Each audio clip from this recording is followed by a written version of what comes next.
All right, what I want to show you today is that there are circumstances where you can't find the after repair value. This can occur because you're looking in a low-end rental neighborhood where there just aren't any properties that have been sold with arm's length transactions. That the process is essentially to reverse the direction of the the um, the equations. So essentially what we're going to do is we're going to calculate how much essentially profit there is after expenses, the net operating income to use the commercial description. And from that, we're going to be able to calculate what mortgage you could get based on some profit. So we'll start with a property. Um, the we go down to the after we've done the repairs, because it's really important since you don't know what the how much you can offer until the repairs are estimated. You go through and generate the repairs, and then you go into this other calcs portion, which brings you into the screen that says rental calculations. Well, we know based on the area that we can get approximately $800 in rent. Our taxes are $100. 58 for the insurance. Now those two numbers are per month. In some places you have to include water here. In this particular house we don't need to, so we're not going to do that. We're going to have a maintenance set aside of 5%. We currently have a vacancy rate of 5%, and we're going to set a property management fee of 10%. Those are based on the gross rent. There is no HOA fee, so our total expenses is $318. And we subtract that from the rent, our net operating income, the amount of money that we have after we paid the normal expenses with set-asides is $482. We want $200 in profit. And that's a really important number that you're going to need to decide. If it's too high, you won't be able to purchase a property. If it's too low, you won't make any money. With a rental, your target really is that of the cash flow, because until you go to sell it, how many years out, you're not going to realize the kind of the normal fix and flip profit. So it kind of, that number is kind of almost meaningless. You're looking at the cash flow. So what we're going to do is we're going to assume that you're going to finance it. You don't have to, just this is the way in which we do the calculation. So we look at the current mortgage rate, which is 6%.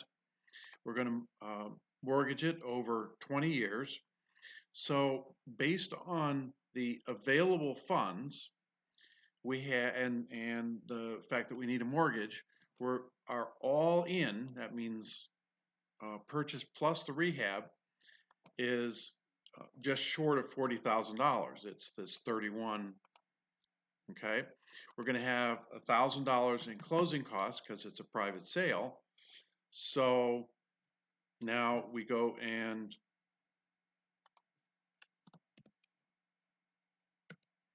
so our maximum offer is $31,000. Okay. Now there's another rule that is used that that is the 1% of the purchase rule. So the rent is 1%. That says we could pay as much as $80,000.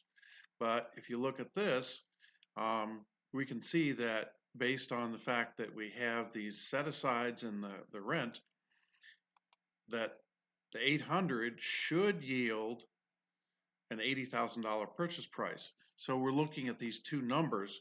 Realistically, we're looking at the maximum all-in and the 1% rule and comparing those two. Now we have to subtract off the 1% rule, the repairs. So if we're going to make an offer, our offer is $31,000. Now, right now this does not generate through to the PDF, but we'll At some point in the future, we'll add that in. And so what this does is it allows us to calculate an ARV, which is this $40,000.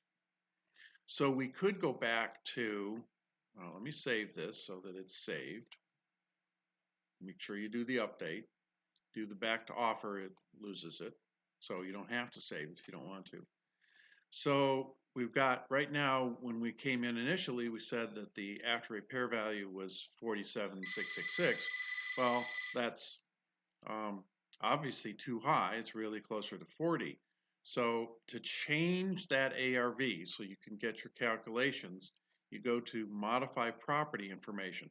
It's kind of a question that comes up a lot anyway. And so this ARV to use field is the ARV that's in the calculations. So we'll set it to $40,000, save it, and these are the other parameters if you want to change them. And then we'll generate our offers calculation, and you can see that the data has been updated. So our cash offer is $18,000 based on the revised after repair value. So this is based on the idea that it's a fix and flip with a $8,000 profit. So you can use it in multiple ways. If you're going to retain it, then you may be able to actually offer a little bit more. But if you're going to just do a simple fix and flip, then you're going to sell it for $40,000, then your offer is 19. Or you can do some financing questions. And that's the new feature that we added under the other calcs, which is the rental. And we'll look at some other options later.